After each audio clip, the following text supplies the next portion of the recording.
Today, the Matt Walsh Show, the Kamala campaign is losing men by a wide margin, and it may cost them the election. But why are male voters so repulsed by Kamala Harris and the Democrat Party in general? We'll talk about that. Also, J.D. Vance humiliates the propagandist media yet again. More states move away from Columbus Day in favor of the fake holiday known as Indigenous Peoples Day.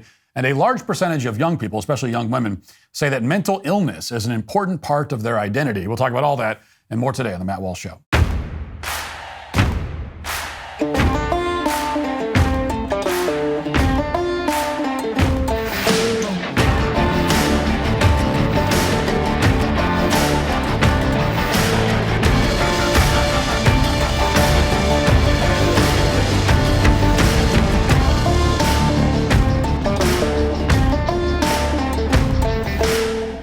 Let's talk about the economy. It's still a dumpster fire for many of us, thanks to the incompetence of our leaders. But here's a rare bit of good news. The Fed has finally dropped interest rates. So if you want to put your family in a better financial position, now is the time to act. Listen up, homeowners. If you've been forced to put everyday expenses on credit cards just to get by, American Financing has a solution. They're helping thousands of families just like yours get out from under that crushing debt by tapping into their home equity.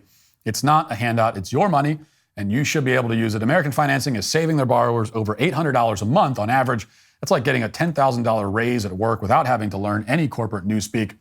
And it costs absolutely nothing to find out how much you can save. They're moving fast, too. They're closing some loans in as little as 10 days. And if you start today, you might not even have to pay next month's mortgage payment. Imagine that, keeping your hard-earned money away from the banks for a change. There's no better time than right now to turn your financial situation around. Don't wait for the government to fix things. We all know how that goes. Take control yourself. Call American Financing today at 800-906-2440. That's 800-906-2440. Or if you're more digitally inclined, visit americanfinancing.net/Walsh, NMLS 182334, NMLSconsumeraccess.org. Do it now before the next economic crisis hits. NMLS 182334, NMLSconsumeraccess.org. It's been a little over 2 months since the Kamala Harris campaign unveiled their ace in the hole, their foolproof plan to win over male voters and dominate the upcoming presidential election. This plan didn't take the form of a campaign platform or a stump speech or anything like that. Instead, it took the form of an ingenious little totem, one that you could even purchase for a mere $40 plus shipping, that was located in the online merch store of the Kamala Harris campaign. And I'm talking, of course, about the official Harris Walls embroidered camo hat. Axios called the hat a status symbol for Democrats. This hat, Politico told us, is more important than you think. They wrote that it could even decide the outcome of the election as a kind of tipping point. According to CNN, that hat signified that the Harris campaign was serious about burnishing their credentials among young voters, especially white men. Watch. I want to show our viewers something that our colleague Josh Campbell just pointed out to me, and I believe we have it. It's new merch. All the campaigns get merch up really quickly. But this in particular, as Josh is pointing out, is in orange, blaze orange. It's a color used by hunters for safety purposes. And that's what Tim Walz is. He is a hunter. And the fact that that is one of the first things that they are selling, that tells you a lot about the way that they are trying to get the white men. I might get one. That's not I mean, there's a way to style that hat that could fit in with the culture, you know? So there was so much optimism. Tim Walz is a hunter, CNN assured us. That's why he needs the blaze orange hat. And thanks to this hat, men are going to recognize how authentic and masculine Tim Walz is. Men will sit around at the pub saying to each other, gee whiz, that Tim Walz he's a real man's man. Did you see his orange hat? Trump campaign won't even stand a chance. After all, their hats are red, and men don't respond to that. They only respond to blaze orange. Now, that was the consensus in the corporate press anyway, but 2 months later, it's starting to look like the unthinkable has happened. The Harris Walls camo hat has not, in fact, exerted a kind of mind control over hundreds of thousands of men across the country. It has not guaranteed a Kamala Harris landslide, as expected. Instead, Kamala Harris's campaign is in free fall among men of every demographic group. A New York Times poll just found that nationally, Trump has a significant lead among likely male voters. He's up by more than 10 points. Meanwhile, a USA Today poll found that in Arizona, a majority of Latino men between the ages of 18 to 34 support Donald Trump. Among Latino men aged 45 to 49, Trump support is even higher at 57%. And for their part, black men are also increasingly turned off by Kamala Harris's campaign. New York Times reports that Kamala Harris, quote, still significantly trails Joe Biden's 2020 share of likely black voters. And the numbers show that she's especially far behind among black men. And you know what that means? Well, it means that Barack Obama is once again very disappointed. Now, it's no secret that a lot of things disappoint Barack Obama. He was disappointed when George Zimmerman exercised his right of self-defense to save his life. He was disappointed when Americans elected Donald Trump. He was disappointed when he had to cancel his 60th birthday party on Martha's Vineyard because the plebes noticed that he was disregarding the COVID rules that he pretended to care about. Pretty much everything that happens somehow ends up disappointing poor Barack Obama. But this time is different. His brow is really furrowed this time. He's more disappointed than he's ever been before. And specifically, he's disappointed in black men for not supporting Kamala Harris enough. Watch. Barack Obama is back on the campaign trail and he's making the case against Donald Trump. But before his guest feature in Pennsylvania, Obama made a surprise visit to Kamala Harris's campaign headquarters in Pittsburgh. It was there that he got candid, maybe a little too candid if you are in the vice president's inner circle tonight. He warned that Harris is underperforming him with black voters, and he had a message specifically for black men. Part of it makes me think that, well, you just aren't feeling the idea of having a woman as president. And you're coming up with other alternatives and other reasons for that. And so now you're thinking about sitting out or even supporting somebody who has a history of denigrating you because you think that's a sign of strength, because that's what being a man is, putting women down. That's not acceptable. Not acceptable, he says. Just not acceptable. This is, and you get the finger wag too, the literal finger wag. That's not acceptable. This is how you know the internal polls are just as bad as the public polls, if not worse. The party of joy is now the party of scolding and finger wagging. And it's been that party all along. He's not even hiding his contempt. According to Barack Obama, black men can't possibly be upset with inflation or crime or anything like that. They must hate women. That's the only possible explanation for why Kamala Harris hasn't already locked up 100% of the black vote.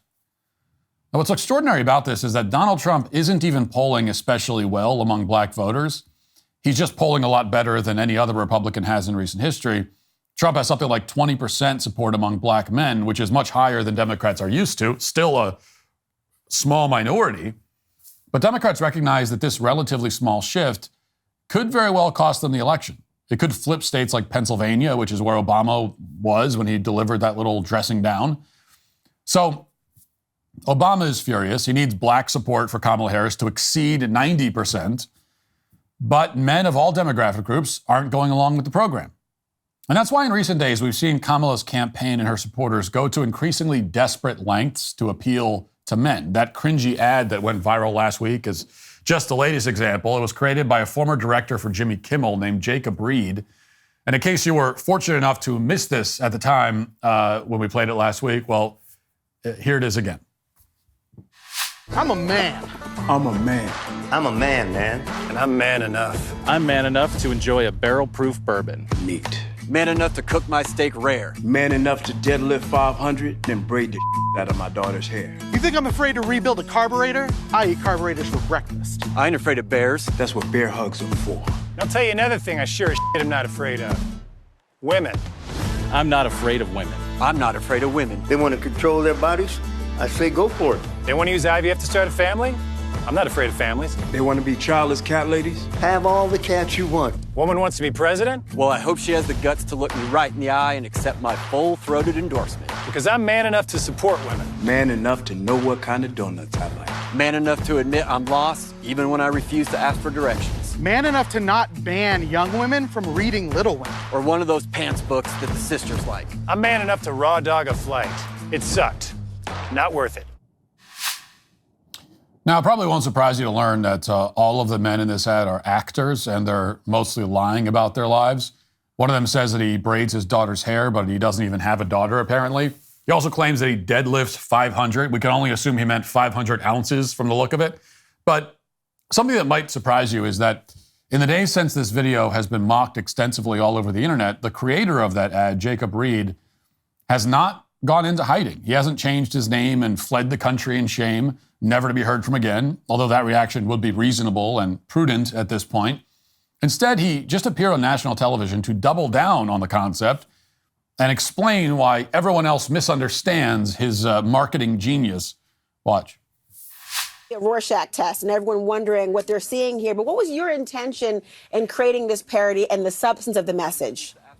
Yeah, great question. So, I mean, I think about masculinity a lot because I'm a dad now raising kids. And I think in this country, it's something we don't talk about a lot. And so I had this idea watching the back-to-back conventions where at the Democratic convention, there's men who are looking at the women who they work with or who they're in relationships with admiration and respect. At the Republican National Convention, you have, everything's about size, crowd size, this size, that size. You're playing Macho Man. Literally, Hulk Hogan is ripping his shirt off. I mean, it was such a cartoon of masculinity that it really, the juxtaposition was hilarious to me. Wow, you guys got that picture fast. Holy moly. So I come from comedy, and comedy comes from juxtaposition. And so to me, I was just riffing with my friends thinking, wouldn't it be funny if you took these ideas of like, so macho, you got to tell everyone how macho you are all the time, masculinity, and what I feel is a more real version of what it means to be a man where, you cry at a rom-com, you braid your daughter's hair, you go pick up tampons from the store if someone needs like, who cares? And so to me, putting those together, but treating it like as if it's a real, rugged man political ad would be funny. And I still think it was funny. Well, he thinks it was funny anyway. So he's explaining the joke, which is always a great sign. Comedy is about juxtaposition, says Jacob Reed. You get it? He's juxtaposing the idea of a stereotypically rugged man with things that aren't stereotypically masculine. And it's funny because those two things are being juxtaposed. That's comedy, as explained by the former director of Jimmy Kimmel, a comedian who himself has not told a joke in 20 years. In addition to not actually being funny, this guy's also not very smart because without realizing it, he proved the point that I made, that many of us made when last week. On the left, to be a real man, according to them, it means simply playing second fiddle to women. Any man who submits and assumes a subservient role is automatically a role model for all men in their view. So go fetch the tampons and braid some hair, and then you're a real man. That's the idea. This is a debased and matriarchal view of men that fails to resonate with any man, aside from the most effeminate and testosterone depleted. It is a vision of masculinity that appeals almost entirely to liberal feminist women and no one else. But increasingly, it's becoming apparent that nobody in the Kamala Harris campaign has ever spoken to a man who is normal and well-adjusted. That's the only explanation for why the campaign voluntarily uploaded this footage of Tim Walz going pheasant hunting the other day. They must have thought this would be a slam dunk. After all, Walz was bringing his own gun to go for the hunt. So presumably his handlers assumed that he would know how to load it for the cameras. But that assumption turned out to be very incorrect. Watch. That's my theory, and it never fits quite right. It never fits quite right. Just not quite right. How do you give it back? Governor, what kind of gun is it? This is a Beretta A400. I bought it when I was shooting a lot of trap because it has a kind of their patented thing, a kickoff. So when you get old, it doesn't hurt your shoulder as much.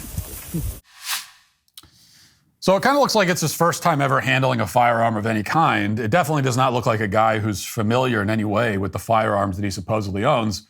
As Larry Taunton put it, it looks like Tim Walz stepped out of an LL Bean catalog, eager to impress everybody with his hunting prowess, and everybody can see through it in about 10 seconds. Now, a lot of people are comparing this to Michael Dukakis' decision to ride around in an Abrams tank, decked out in a helmet and all that.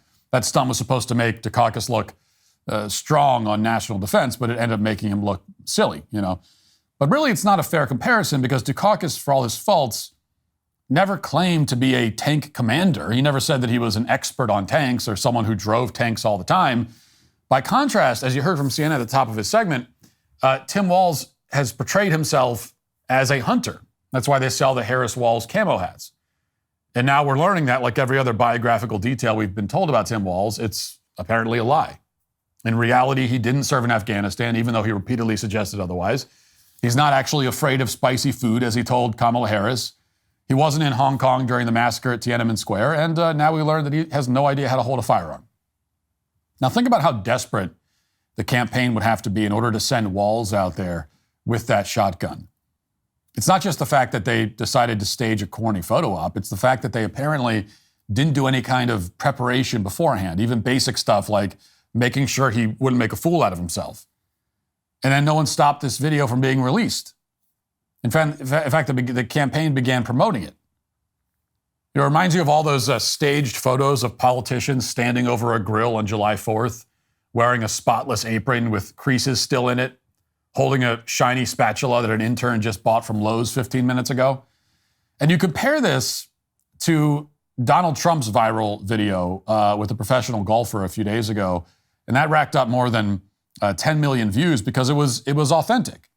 Everybody watching the video could tell that Trump loves golfing. He didn't struggle to hold his clubs. It obviously wasn't his first time on the golf course. It was evident that he loved the sport and everything about it, and he was good too. In fact, he started hitting a few drives that were better than the professional golfers. And by the way, would Donald Trump do any better handling a firearm? Probably not. But he's not pretending. That's the point. He's not pretending to be someone he's not. And if you want to appeal to voters, especially male voters, then authenticity is very important. Now, the Harris Walz ticket can't match this authenticity because nothing about the candidates is genuine. If you put a Glock in Kamala's hands, and she'll do exactly what Tim Walz did probably. When candidates are this fake and lame and desperate, their surrogates don't have much to go on. So they end up sounding inauthentic and desperate. Here, for example, are Jennifer Garner and Julia Roberts making what could be the single most inauthentic acting performance in their respective careers, which is saying something. Watch. I just hope that all the women here tonight talk to all the men that aren't here tonight. And all you brave men that are here tonight.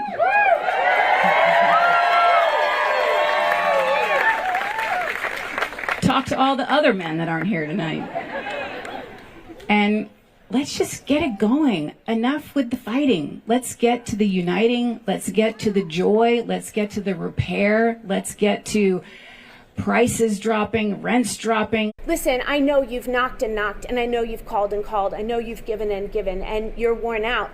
But the truth is, you are the front lines. This is it. I mean, I'm looking at these beautiful faces, these women and these strong men. God, is there anything sexier than a man who is like men for Kamala? You are the front line of this battle, for lack of a better word. It really is. There are two ways forward, and you guys are going to have a huge voice in how that way is chosen.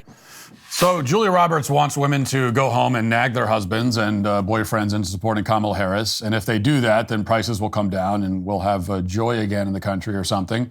Never mind the fact that Kamala Harris is the sitting vice president and that by Kamala Harris's own admission, she bears responsibility for the Biden administration's policies. But don't think about that. Just berate as many men as you can find until they relent and do what you want. And then there's Jennifer Garner saying that men who support Kamala are sexy. Perhaps that will convince men to rush out to the polls. If they aren't convinced by the camo hat or by a lecture from Barack Obama, maybe they'll do it to impress Jennifer Garner. But, I highly doubt it. And if you're a left-wing male and you're passionate about Kamala Harris, at this point, you need to be somebody like Harry Sisson, the DNC shill who posts a lot on TikTok. Like him, you can't have any shame or self-respect whatsoever. So here was his pitch to men that he just posted a couple of days ago. And let's see if he does any better. Watch. There are a lot of cowardly men out there who are supporting Donald Trump and think it's manly to do so. I don't know about you folks, but when I was growing up, all of the men around me told me to respect women, treat them with the dignity that they deserve. Don't bully women, don't insult women. Donald Trump has done every single one of those things. He's bullied women, insulted them for their age, weight, appearance, things of that nature. He was found liable in court by a jury of his peers for assaulting a woman. And of course, to this day, he brags about taking reproductive rights away from women. So if you're a man and you're supporting this guy, what's wrong with you? Get it together. If you are willing to overlook Donald Trump thinking that your wife, your daughter, your sister, your mother are just pieces of meat and that he doesn't care about them, then I'm sorry. You're a coward. Now take your Monster Energy drinks, your lifted truck, and get the hell out. When I was growing up, says a guy who looks like he's 12, and here we have the Democrats going back to the same well, a well that's completely dry because there was never any water in it to begin with. But this is all they have on the left. They don't know how to appeal to men, so after the gimmicks fail, the hats and all that stuff, they resort to insufferable, pretentious, irritating lectures delivered by the most annoying and inauthentic people on earth. Now, it's true that men will sometimes respond to a little bit of harshness, a little bit of tough talk, you know, the old coach's speech in the locker room at halftime type of thing, but only when that tough talk is delivered by somebody who is serious and strong and credible, a leader of men, not a mousy little dork who would cry and call his mom if he got a flat tire. But this is the strategy the Kamala Harris campaign is now using in order to win over male voters. It's a mixture of insults and condescension. But all this stuff fails because the Democrats' message to men is fundamentally emasculating and debasing. They can't even pretend to respect the voters they're trying ostensibly to appeal to here. They can't even pretend to respect men, even as they're trying to berate men into voting for them. But that's the point of it. It's why they're promoting Doug Emhoff as a prototypical male, even after he had an affair with his nanny, even after he was accused of hitting his ex-girlfriend. The position of the Harris-Walz campaign is that none of that matters. In their eyes, you're masculine as long as you do one thing and one thing only, which is to submit to whatever liberal women want you to do. Just do whatever they tell you. Now, the problem for the Kamala Harris campaign, the reason they're flailing so publicly, is that despite Democrats' efforts to destroy it, actual masculinity still exists in this country. Men still exist. And in just a couple of weeks, to the great horror of Julia Roberts and Barack Obama, those men will vote. And they very well may be the ones who decide this election. Now let's get to our 5 headlines.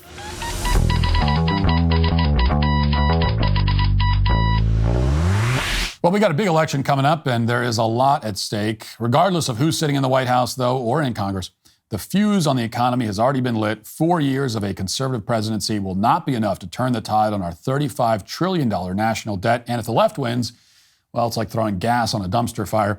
You don't have much control over the election's outcome, but you can protect your savings by diversifying now into gold from my friends at Birch Gold. That's right.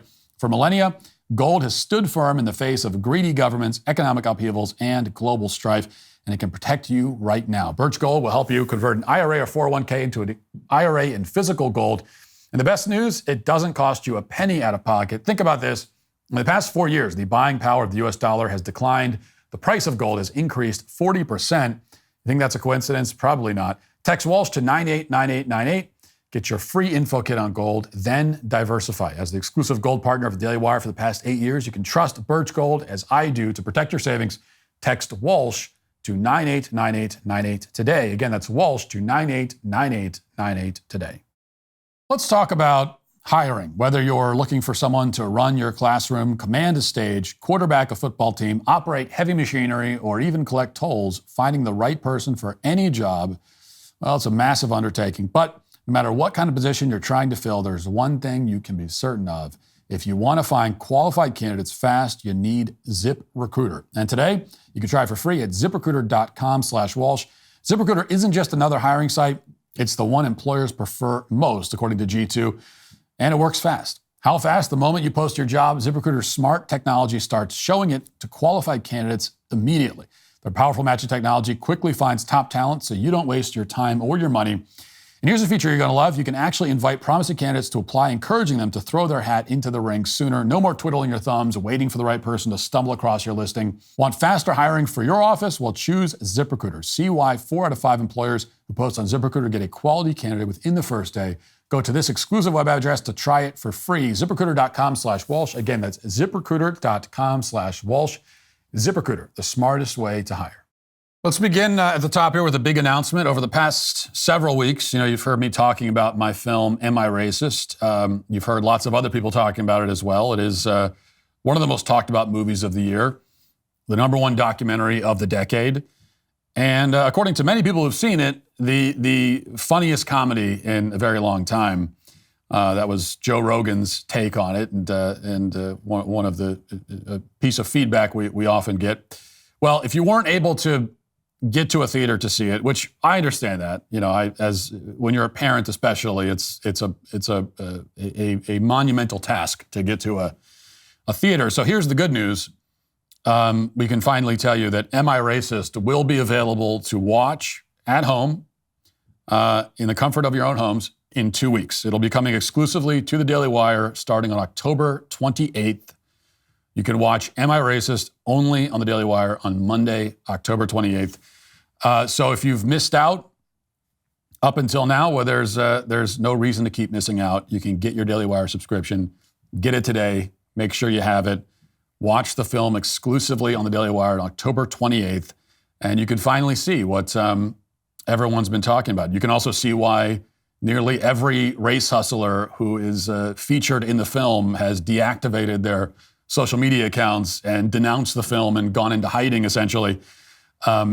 And when you see it, the reason for that will become very obvious to you. And you can see it on the Daily Wire on October 28th. Don't miss it. All right. J.D. Vance did the interview circuit again this weekend. And this guy's really good. He's just really good at this. So I want you to listen to this exchange. It's a little long. It's about 2.5 minutes, but you got to hear the whole thing because there's this exchange between Vance and a New York Times reporter. Lulu Garcia Navarro is her name. And they start talking about immigration, illegal immigration, and just listen to this. The reason that there is a housing crisis is that not enough houses have been built. And that we have 25 million people who shouldn't be here. Well, I mean, this is the thing. I think it's both. I know you do. I don't think that many people who look into this agree with you, but about a third of the construction workforce in this country is Hispanic. Of those, a large portion are undocumented. So how do you propose to build all the housing necessary that we need in this country by removing all the people who are working in construction? Well, I think it's a fair question because we know that back in the 1960s when we had very low levels of illegal immigration, Americans didn't buy houses, didn't build houses. But of course they did. And I'm being sarcastic, of course, in service of a point, Lulu, the assumption that because a large number of home builders now are using undocumented labor, that's the only way to build homes, I think, again, the country is much bigger. A fundamental... The need is much bigger. I mean, I'm not arguing in favor of illegal immigration. I'm asking how you would deal with the knock-on effect of your proposal to remove millions of people who work in a critical part of the economy. Well, I think that what you would do is you would take, let's say, for example, the 7 million prime-age men who have dropped out of the labor force, and you have a smaller number of women, but still millions of women prime-age who have dropped out of the labor force. You absolutely could re-engage folks into the American labor market. This is, I think... To work in construction? Of course you could. I mean, the unemployment rate is 4.1%. Most people unemployment rate, Lulu, this is important. But most people who don't work can't work in the regular economy. They're in the military, they're parents, they're sick, they're old. They might not want to work in construction. The unemployment rate does not count labor force participation dropouts. And again, this is one of the really deranged things that I think illegal immigration does to our society is it gets us in a mindset of saying we can only build houses with illegal immigrants when we have 7 million, just men, not even women, just men who have completely dropped out of the labor force. People say, well, Americans won't do those jobs. Americans won't do those jobs for below the table wages. They won't do those jobs for non-living wages. But people will do those jobs. They will just do those jobs at certain wages. And think about this from the perspective of an American company, okay? I want them to go searching in their own country for their own citizens. Sometimes people who may be struggling with addiction or trauma, get them re-engaged in American society. We cannot have an entire American business community that is giving up on American workers and then importing millions of illegal laborers. Well, you brilliantly stated, as always from J.D. Vance. You see, again, this kind of goes back to the point we made in the opening monologue about the campaign, the Kamala campaign, and its struggles with men, with male voters. And on the other side, you see why men are supporting the Trump campaign. Okay, because what did you just hear there from J.D. Vance? This was not pandering. This wasn't a gimmick. This wasn't scolding. He was saying, listen, there's a lot of men who've dropped out of the labor force. We want to bring them back in. We want to make sure they have jobs. So he's saying we care about making sure that men have jobs. So he's showing that here's a group of voters that he acknowledges that they exist, and he wants good things for them. He wants to make sure their lives are better, just like with any other group of voters. Politicians don't hesitate of either party. Politicians don't hesitate to send that message. We care about this group. We want to make sure their lives are better. But you never hear Democrats, and up until recently, you rarely heard Republicans, but you never hear Democrats talking that way about men. If they're talking about men specifically, it is always, always, always in the context of lecturing them and scolding them. It is always with the finger wag. It is never to say, well, men are really struggling in this area. We want to help them. And they never say that. What you get from the other side is what you just heard in that exchange. J.D. Vance says, yeah, men have dropped out of the labor force. We want to get them jobs. And she says, in construction? Are you saying that there are men out there who want to work construction? Yes. How do you think the building that you're sitting in right now was built? How do you think anything's been built in this country ever? How do you think anything has ever been built anywhere on earth in the whole history of mankind? It's because men built it. So yeah, men are pretty good at building things. They like building things. Even American men, if you can imagine, especially American men. American men have built a lot of great things. And this is also so obvious it probably doesn't need to be said, but I'll say it anyway, that this issue alone proves that the Democrat Party is not pro-worker, as it claims. You cannot be the pro-worker, the pro-working class party if you support illegal immigration. The attitude that she has on display here is quintessentially elitist. She's saying that we need to bring in non-citizens to do blue-collar jobs at slave wages because American citizens won't do those kinds of jobs, she says. And every part of that idea is elitist and false. It shows that she undervalues working class Americans. She undervalues blue-collar jobs like construction. She even undervalues the immigrants that she's ostensibly defending. She's saying that we need to have illegal immigrants to function basically as slaves. But if you value those people, you would tell them, as Vance does in that exchange, you would tell them to stay in their own countries and use their construction skills to build their own countries.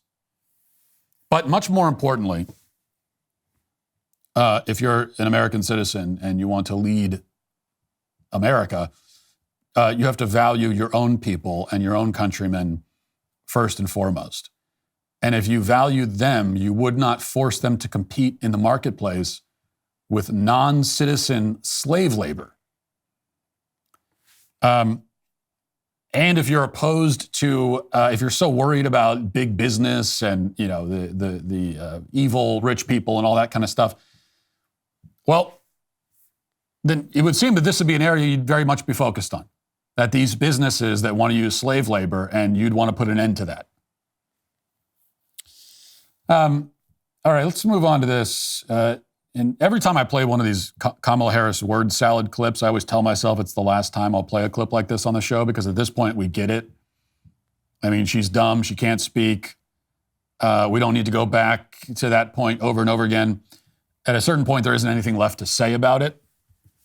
But each new clip is worse than the last. And sometimes they're so jaw-dropping and confusing that, we have to spend at least a few seconds on them. So here's the latest. I think she's speaking here to some kind of church or something. And, well, just see if you can decipher this.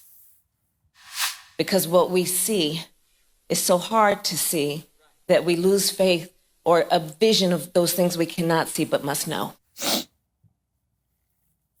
Okay. What we see is so hard to see that we lose faith or a vision of those things we cannot see but must know. What we see is so hard to see that we lose faith or a vision of those things we cannot see but must know. I don't understand what she's even getting at here. I mean, sometimes when she gets into the word salad, it's really dumb, but you can kind of tell what she's getting at. In this case, okay, so the first part, what we see is so hard to see that we lose faith. That part just by itself arguably makes sense. She's saying that, or she could be saying that what we're seeing is hard to see, like in the sense that it's painful. It's hard to look at. And I mean, I feel that way every time Kamala Harris is on the screen. It's I see it, but it's hard to see. It's hard to look at it. And therefore we lose faith. She's saying. So that part could make sense, but then she could just end it there, like throw a period at the end of that sentence and end it there, call it a day, in and out, leave it at that. But she can never leave it at that. This is the tragedy of Kamala Harris. The first part of her sentence sometimes makes sense, but then she keeps talking and everything falls apart. So then she continues, or a vision of those things we cannot see but must know. We lose faith or a vision of those things we cannot see but must know. I mean, that's just gibberish. If I really wanted to do her a favor, I would say that maybe she's trying to somehow paraphrase Hebrews 11:1. Now faith is the substance of things hoped for, the evidence of things not seen. But I don't think. I think that'd be giving her too much of the benefit of the doubt. That's just that's her brain malfunctioning, and now she's just spitting words out, and she has no idea what she's saying. All right. I'd be remiss also, before we end the headlines, I'd be remiss if I did not wish you a happy Columbus Day, as I do every year. And it is Columbus Day. It will always be Columbus Day on Columbus Day. It will never be Indigenous Peoples Day, no matter how much they insist on it. And they are insisting more and more each year. So here's the report from Axios today. It says more cities will recognize Indigenous Peoples Day instead of Columbus Day on Monday, but some Native advocates see it as a symbolic gesture that still falls short of the progress needed. The holiday has a layered and complicated history. Some see Indigenous Peoples Day as overdue recognition for Native communities, while others view replacing Columbus Day as disrespectful to Italian-American heritage and a loss of cultural celebration. More than half of U.S. states still refuse to recognize either day as an official state holiday. The divide is more than symbolic. It excavates deeply rooted tensions over the nation's identity and history. For years, Native scholars and lawyers contested the idealized story of U.S. westward expansion, saying that it masked displacement and violence. Gabrielle Galanda, a member of the Round Valley Indian tribes and an indigenous rights attorney in Seattle, says Indigenous Peoples Day is a symbolic gesture. She says, quote, "It gives Americans a brief opportunity to reflect on our existence, but it doesn't address the legal and civil rights issues plaguing our communities." Because, it's for her, it's not, yes, Americans can erase their cultural celebrations, their own heritage and traditions, and celebrate Indigenous peoples, but even that is not enough. It's never enough. And on this point, a clip of Kamala from, I think this is back from 2021 or 22, this is making the rounds now. And here she is talking about the horrors, the alleged horrors of European colonization. Let's watch that. It is an honor, of course, to be with you this week as we celebrate Indigenous Peoples Day, as we speak truth about our nation's history. Since 1934, every October, the United States has recognized the voyage of the European explorers who first landed on the shores of the Americas. But that is not the whole story. That has never been the whole story. Those explorers ushered in a wave of devastation for tribal nations, perpetrating violence, stealing land, and spreading disease. We must not shy away from this shameful past, and we must shed light on it and do everything we can to address the impact of the past on Native communities today. There are so many reasons why Kamala Harris should not be president. So many things that disqualify her, and literally nothing at all that qualifies her. But even if everything else about her was great, that clip alone should be disqualifying in and of itself. So if somebody's running for president and I just emerged from a cave and I don't know anything about them, that clip's all I need to see. I don't need to see anything else. You should be disqualified from holding any political office in America, much less being the president. If that's how much you loathe America and its traditions and its heritage and its history, if you detest this country and like what it is and its history, then no, you can't lead. You're not fit. So I know you listen to me rant about this every year, and well, this year will be no different because it's important. So just weighing in on this phony debate once again, to clarify a few things. Do you know why Columbus should have a holiday and Indigenous people should not? Well, because Columbus was a great man of history whose achievements helped to shape the world that you live in today. And in fact, it's very likely that if Columbus never lived, you would not be alive. That doesn't mean that no European would have ever discovered the Americas if not for Columbus. Likely, it would have happened eventually. But the point is that Columbus was one of those rare men of history who was so significant that if you remove him from the equation, it fundamentally reshapes everything that came after him. So much so that you, in your current form, likely would not exist because the course of history would be so different that the specific circumstances that led to your conception would not have occurred. And people like that, the great people, the world shapers, those are the ones that you remember and celebrate and build statues to and dedicate holidays to. He helped to build the Western world. You live in the Western world. You're glad you live here. You would not want to live anywhere else. I know that because you're here and you're not living anywhere else, are you? And you sure as hell would not want to live on this continent if it was still dominated by the Stone Age tribes that Columbus encountered. You wouldn't want that. Those Stone Age tribes that were 5,000 years behind most of the rest of the world, which means that if the Europeans never came here, this whole part of the world would be now about 4,500 years behind.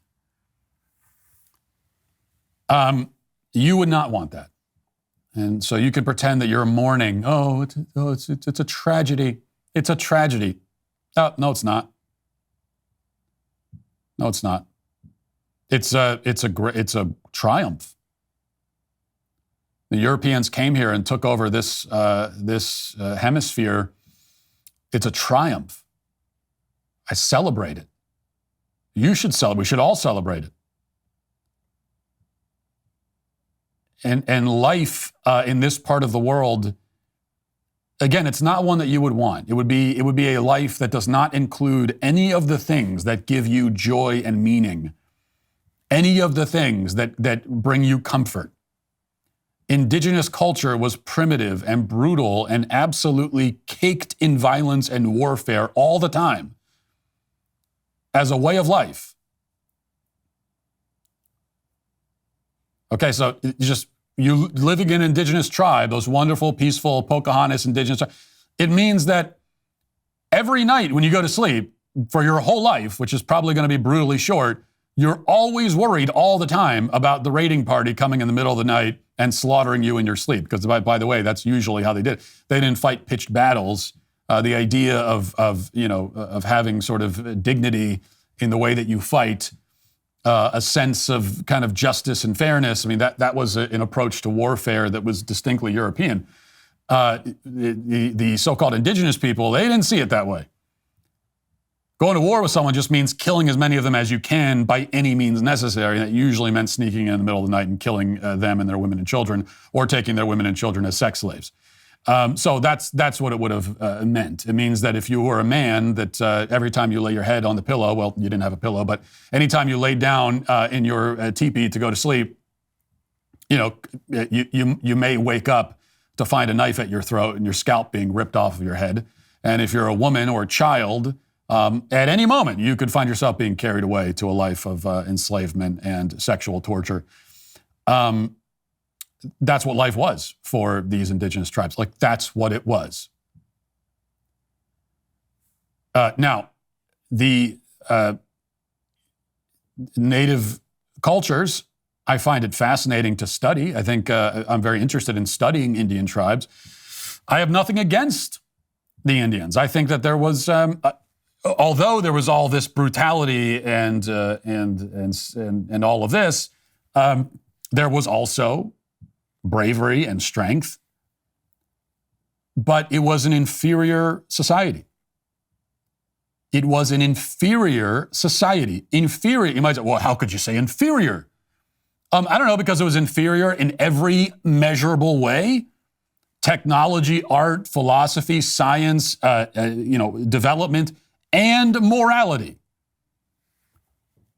Superior in all of those ways, which is to say, again, in every measurable way, was the European society. So why not celebrate Indigenous Peoples Day? Well, I'd flip the question around. Why should we celebrate it? It's like taken for a granted. It's like a given. Oh yeah, we got to celebrate Indigenous people. Why? Why should we celebrate them? What did you do? Why are we celebrating you? That's a fair question. I so often hear that, we shouldn't have Confederate monuments because they were the losers. That's the argument, right? We hear this all the time. They lost the war, so they don't get the monuments. Okay, well, the Indian tribes were the losers too. They fought a war. The Indian Wars went on for centuries. They fought and they lost. They're the losers. What are we celebrating the losers for? I thought you said we don't celebrate the losers. What happened to that? Oh, it's different because the Confederates, they were slave owners. Oh, like the Indians weren't, you moron? What do you think they were doing? Like literally any moral qualm you could possibly have with the Confederacy, you're going to find that with Indian tribes times a million, okay? So if you want to say we celebrate the winners, then I'm on board. Celebrate the winners, celebrate the great men. And I get so tired of, and by the way, this is something like, I wish it wasn't even necessary to point all this out. I don't want to rub salt in the wound. I don't want to add insult to injury. The Indian tribes were totally conquered and vanquished. And after spending hundreds and hundreds of years among themselves, slaughtering each other and fighting over land, and every piece of land that any of those Indian tribes occupied, they occupied it because they killed the people who occupied it before them. And then the Europeans came in and beat them at their own game, basically. But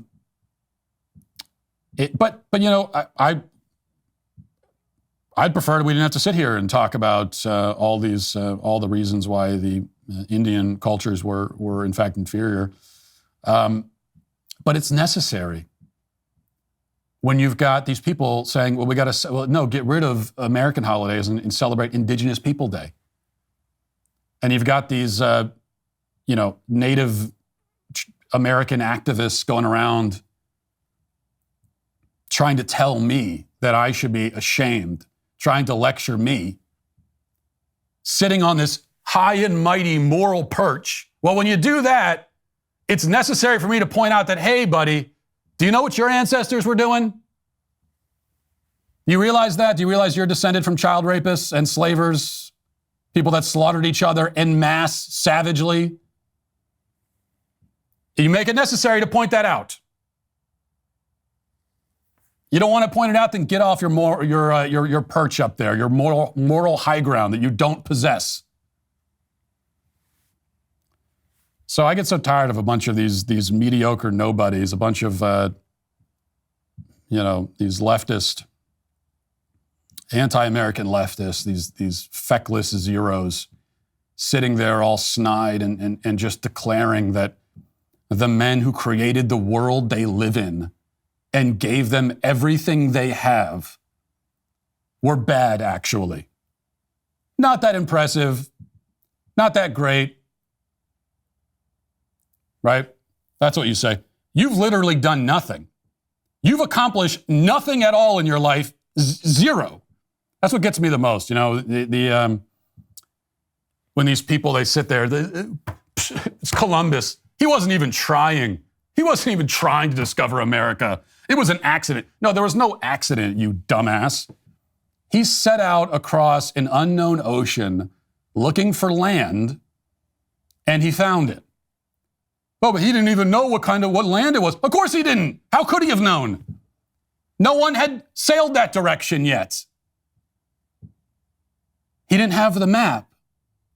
Okay? These are the people who made the map. They didn't have it, so they didn't know. You know what it was like 500 years ago? You didn't know what was happening in other parts of the world. If you wanted to find out, you had to go there. He wasn't drifting aimlessly like driftwood. He was looking for land, and he found it. And then he went home, and he returned 3 more times. You try it. If you think it's so easy, you try it sometime. Try sailing across 3,000 nautical miles without any modern navigation equipment at all.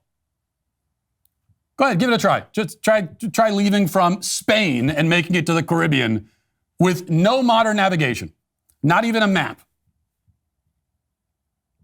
You know what you have? You have the stars. And that's it. See how you do. Something tells me you're not going to do very well. Something tells me that you, as someone who can't even make it to McDonald's down the street without a GPS, something tells me that you are not going to be able to do that. And yet you think you can sit there as Columbus. Not that impressive. Sorry, not impressed. Sorry, not impressed by people who built civilization while I can't even build like a couch from IKEA with instructions. So these people, they really piss me off. If you couldn't tell. Gentlemen, this Columbus Day, don't let woke corporations colonize your household. Take it back with Jeremy's razors. Over 250,000 men and 4.7 stars on Amazon agree. Jeremy's Precision 5 is a damn good razor, the kind used by men who will cross oceans to defend their values. Stop giving your money to woke corporations that hate you. Order now at jeremysrazors.com and get 14.92% off. Go to jeremysrazors.com today. Well, we just told you about it, but we'll tell you again. The moment you've been waiting for is almost here. On October 28th, my new hit comedy, Am I Racist?, is coming home to DailyWire Plus. When it hits theaters this September, it immediately became the #1 new comedy, and now it's officially the #1 documentary of the decade. That's worth repeating to really irritate our friends on the left. Am I Racist? Is the #1 documentary of the decade. Plus, it's verified hot on Rotten Tomatoes with a 97% audience score. Now, my personal journey through the wastelands of woke insanity is coming exclusively to DailyWire Plus October 28th. Your couch is your front row seat to witness me going undercover to dismantle DEI. But DailyWire Plus is the only place you can stream Am I Racist at home, and it all starts on October 28th. If you're not a DailyWire Plus member, well, let's get that fixed. Go to dailywire.com/subscribe right now. Use code AIR for 35% off new annual memberships. Get your membership now, and you can also access What is a Woman immediately, and then be the first to watch Am I Racist at home, streaming on October 28th, only on DailyWire Plus. Now let's get to our daily cancellation.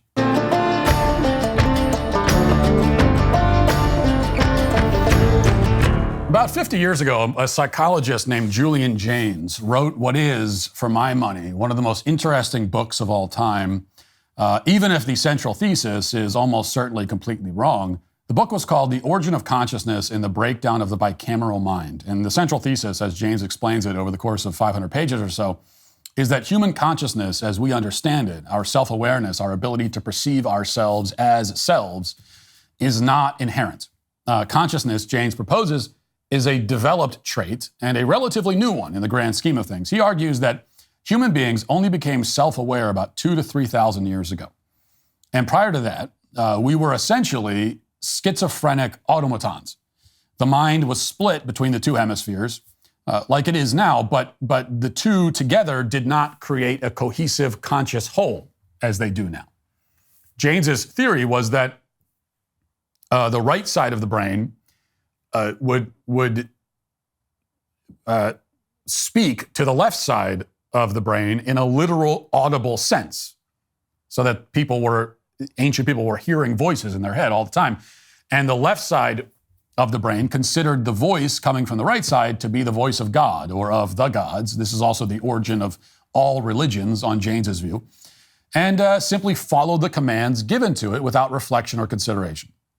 Now, like I said, I think he's fundamentally wrong, but he's wrong in a pretty fascinating way. And there can be value in ideas that are wrong but interesting. Now, these days we get a lot of ideas that are wrong and also boring. There's no value to that. But wrong but interesting can be value because it can call your attention to things that you may not have noticed before. And here's one of them. So Jaynes points out that very ancient writing is often different in kind from anything that anybody would write today.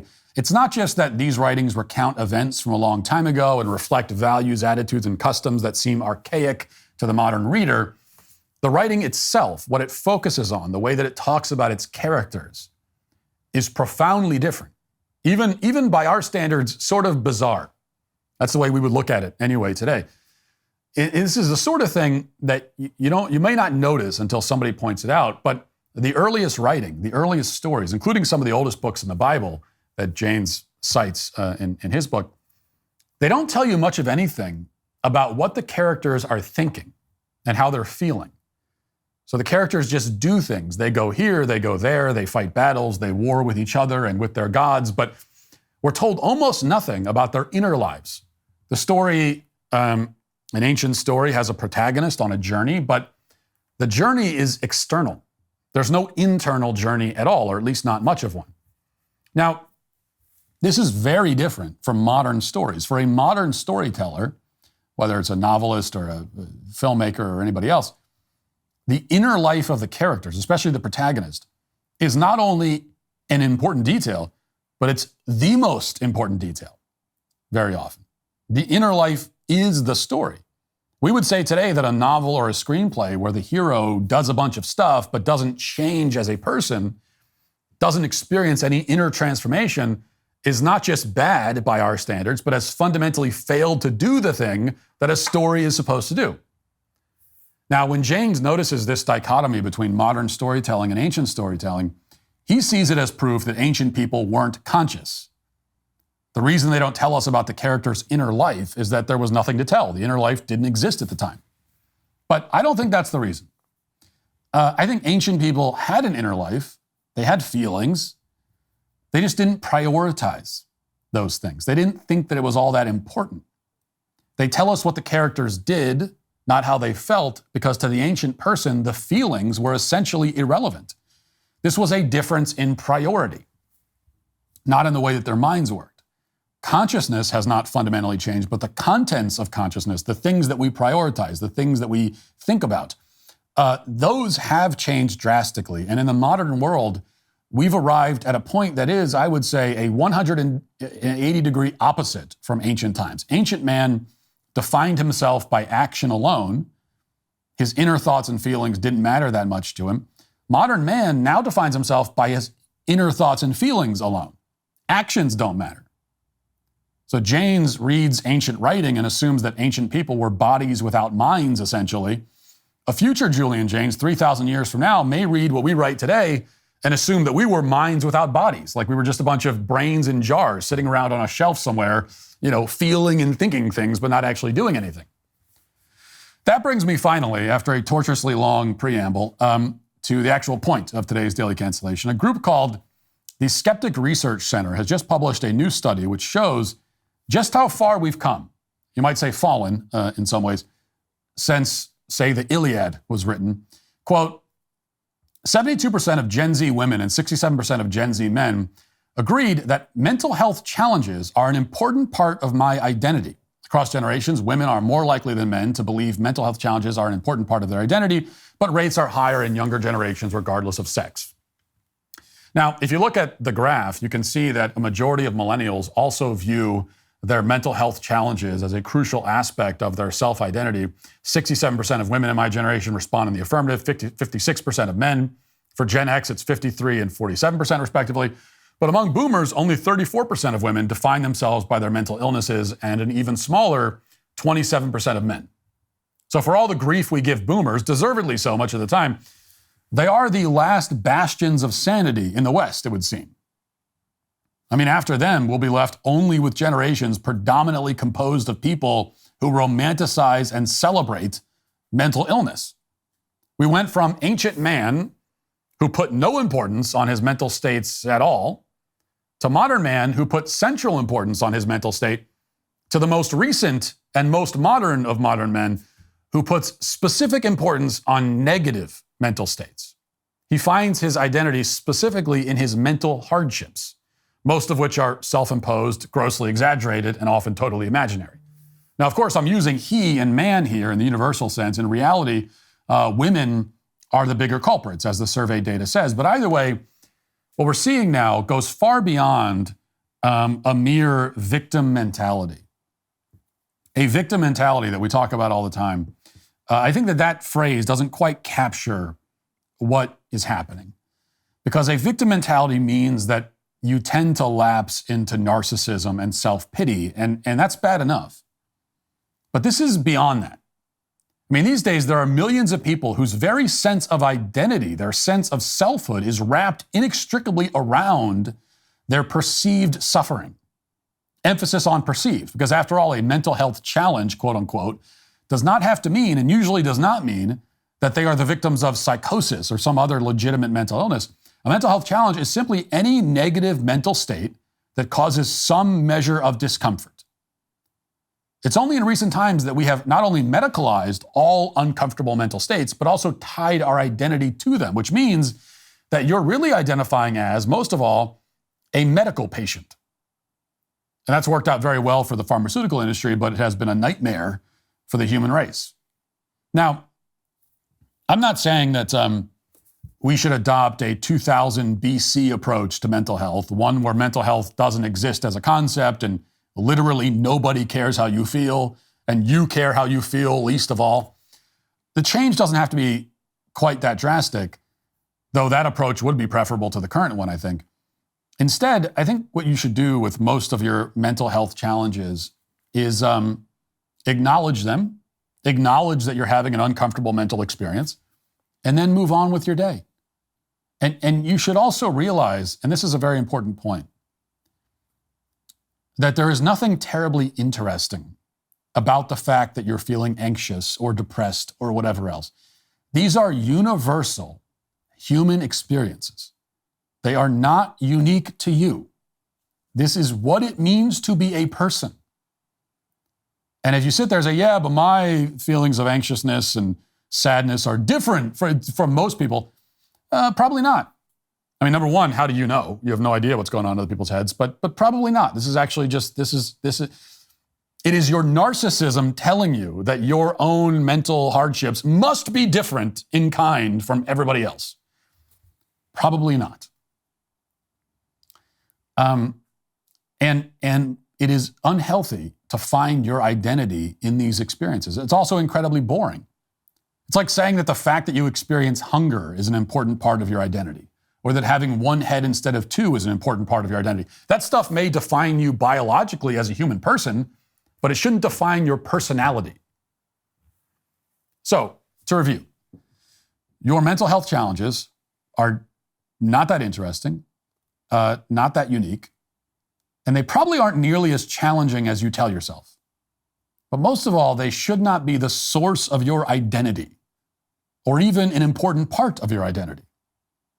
So just stop obsessing over them and live your life. Or else you are today canceled. That'll do it for the show today. Thanks for watching. Thanks for listening. Talk to you tomorrow. Have a great day. Godspeed.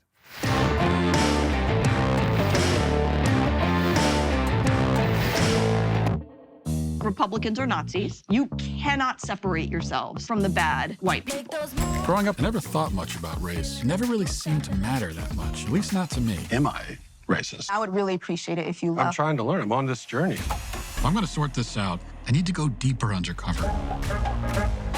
They gonna say I'm racist. Joining us now is Matt, certified DEI expert. Here's my certification. And what you're doing is you're stretching out of your whiteness. This is more for you and less for you. Is America inherently racist? The word inherent is challenging there. I want to rename the George Washington Monument to the George Floyd Monument. America is racist to its bones. So inherently. Yeah, this country is a piece of white folks, white trash, white supremacy, white woman, white boy. Is there a black person around here? This black person right here, does he not exist? Say I'm racist. Hi, Robin. Hi, what's your name? I'm Matt. I just had to ask who you are because you have to be careful. Never be too careful. They gonna say you racist. In theaters now, rated PG-13.